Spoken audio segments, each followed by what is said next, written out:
Dear friends, welcome to all. This is Srikumar with you. ഇന്നത്തെ discussion ഇംഗ്ലീഷിൽ sentence തെറ്റുകൂടാതെ എളുപ്പത്തിൽ എങ്ങനെ എഴുതാം, അതാണ് ഇന്നത്തെ ഡിസ്കഷൻ.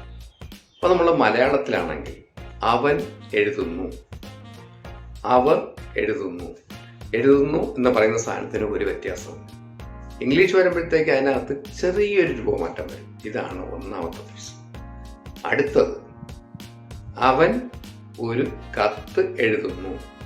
അവനെന്നുള്ള സബ്ജക്റ്റ് വന്നു, അത് അനുഭവിക്കുന്ന കത്ത് തൊട്ടടുത്ത് വന്നു, പിന്നെയാണ് ആ ക്രിയ വന്നത്. ഇംഗ്ലീഷിലാകുമ്പോൾ ഇതിൻ്റെ ഓർഡർ ജസ്റ്റ് ഒന്ന് ചേഞ്ച് ആവും. അത് മാത്രം ശ്രദ്ധിക്കുക. ഓക്കെ, അപ്പം നമുക്ക് അവിടെ മുതൽ തുടങ്ങാം. Subject plus verb plus object, ഇതാണ് ഇംഗ്ലീഷിലെ ബേസിക് സ്ട്രക്ചർ. ഇത് ഉപയോഗിച്ച് തന്നെയാണ് എല്ലാ സെന്റൻസും ഫോം ചെയ്യുന്നത്. കുറേ വ്യത്യാസങ്ങൾ വരും, കുറച്ച് സാധനം. He writes a letter. He എന്ന് പറയുന്നത് subject, rights verb, letter object. They write a letter. ഇവിടെയാണ് പ്രശ്നം. എന്ത് പ്രശ്നം? ഹി റൈറ്റ്സ്, ഒരു എസ് കൂടെ കഴിയും, റൈറ്റ്സ്. ദേ റൈറ്റ്. എന്തുകൊണ്ടാണ് അങ്ങനെ വന്നത്? അതാണ് നമ്മൾ അറിയേണ്ട ഒരു കാര്യം. അതായത് സിംഗിൾ സബ്ജക്റ്റ് ആണെങ്കിൽ സിംഗിൾ വെർബ് ഉപയോഗിക്കണം, പ്ലൂറൽ സബ്ജക്റ്റ് ആണെങ്കിൽ പ്ലൂറൽ വെർബ് ഉപയോഗിക്കണം. അപ്പൊ ഈ വെർബിനെ എങ്ങനെ സിംഗിളും പ്ലൂറലും ആക്കും? അതാണ് അടുത്ത പ്രശ്നം. നമ്മൾ കേൾക്കുന്ന അഥവാ നമ്മൾ പറയുന്ന സാധാരണ പറയുന്ന എല്ലാ വെർബുകളും plural form, right, go, play, ഇതെല്ലാം പ്ലൂറലാണ്. ഓപ്പറേറ്റ്, ഇതിൻ്റെ കൂടെ ഒരു എസ്, ചില കേസുകളിൽ ഇ എസ്, ഇത് ചേർത്ത് കൊടുത്തു കഴിഞ്ഞാൽ ഇത് സിംഗിൾ റൈറ്റ് മാറും. പ്ലൂറലായിട്ടല്ല, സിംഗിൾ റൈറ്റ് മാറും. ഹി റൈറ്റ്സ് എ ലെറ്റർ, റൈറ്റിൻ്റെ കൂടെ എസ് ചേർത്തു, അപ്പോൾ എന്തായി? അത് സിംഗിൾ ആയി മാറി. Write, they write a letter. അപ്പോൾ അവിടെ ദേ എന്നുള്ള ഒരു വേർഡ് വരുന്നുണ്ട്, അതുകൊണ്ടാണ് റൈറ്റ്. റൈറ്റ് എന്ന് പറയുന്നത് plural വെർബാണ്.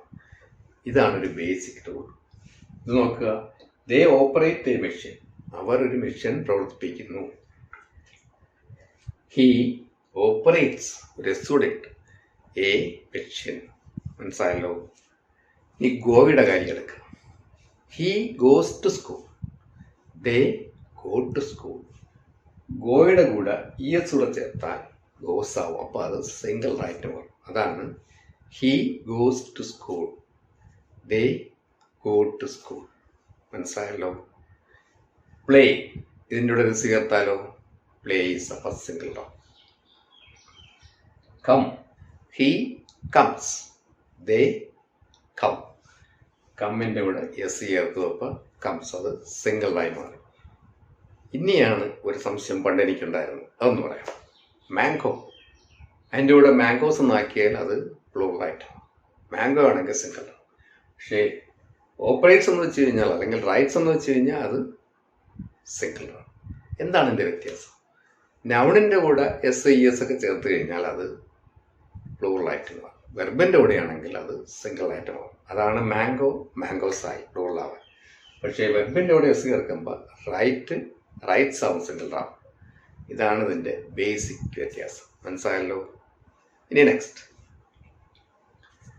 I, we, they, you, അതെല്ലാം പ്ലൂറലാണ്. അവിടുത്തെ പ്രശ്നം ഐ ആണ്, ഇല്ലേ?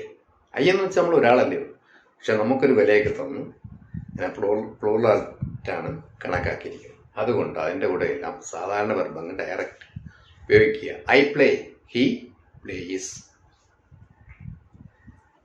ഹി, ഷീ, ഇറ്റ്, ഇത് വരുന്ന അവസരത്തിൽ അത് സിംഗിളാണ്, സിംഗിൾ വെർബ് ഉപയോഗിക്കുക. അതായത് എസ്ഒ ഇ എസ്ഒ ചേർത്ത് വെർബിനെ സിംഗിളാക്കിയതിന് ശേഷം ഉപയോഗിക്കുക. ഇതാണ് ഇതിൻ്റെ ബേസിക് റൂൾ.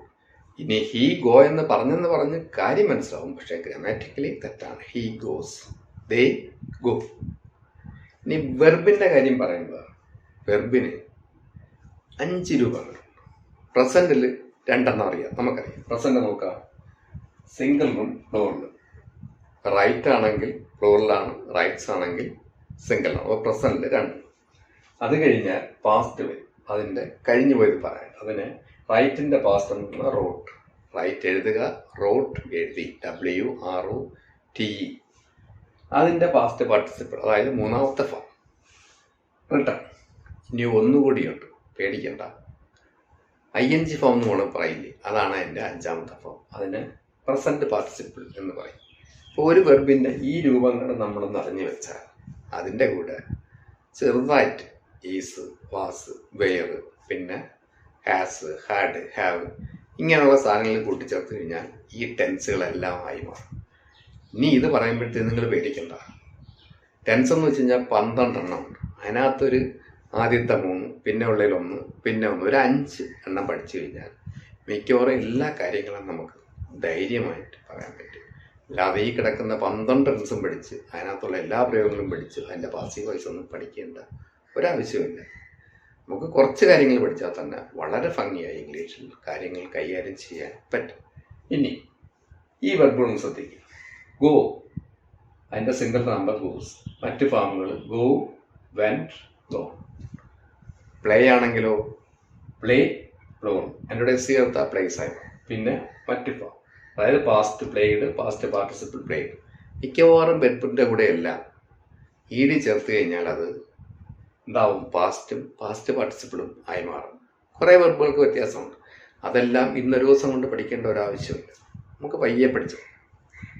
കമ്മിൻ്റെ കാര്യം ഒന്ന് ശ്രദ്ധിക്കുക. കം പ്രസൻറ്റ്, കെയിം പാസ്റ്റ്, വീണ്ടും കം, അതാണ് പാസ്റ്റ് പാർട്ടിസിപ്പിൾ. കമ്മിന് അങ്ങനെ ഒരു പ്രത്യേകതയുണ്ട്.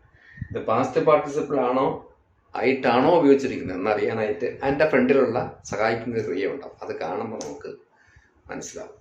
അപ്പോൾ ഇത്രയും കാര്യം ശ്രദ്ധിക്കുക. നമ്മൾ ഏറ്റവും ശ്രദ്ധിക്കേണ്ട എന്താണ്, ആ സിംഗിളിലും പ്ലൂറലും ആക്കുന്ന കാര്യം ശ്രദ്ധിക്കുക. അത് കഴിഞ്ഞിട്ട് അതിൻ്റെ പാസ്റ്റ്. ഇത്രയും മാത്രം ആദ്യത്തെ സ്റ്റെപ്പ് എന്നുള്ള നിലയ്ക്ക് ഒന്ന് ഓർത്ത് വെച്ചാൽ ഈസി ആയിട്ട് നമുക്ക് സെൻറ്റൻസ് എഴുതി തുടങ്ങാം, കുറേശ്ശെ പറഞ്ഞു തുടങ്ങാം, യാതൊരു പ്രശ്നമില്ല. ഈ ബേസിക് എന്തായാലും കൃത്യമായി അറിഞ്ഞിരിക്കുക. ബേസിക് ഉണ്ടെങ്കിൽ അതിൻ്റെ മുകളിൽ നമുക്ക് ശക്തമായ ഒരു സാധനം കെട്ടിപ്പൊക്കാം, അല്ലേ? ഓക്കെ, ഇത് ഇഷ്ടപ്പെട്ടെങ്കിൽ സബ്സ്ക്രൈബ് ചെയ്യുക, സപ്പോർട്ട് ചെയ്യുക. This is Sreekumar signing off.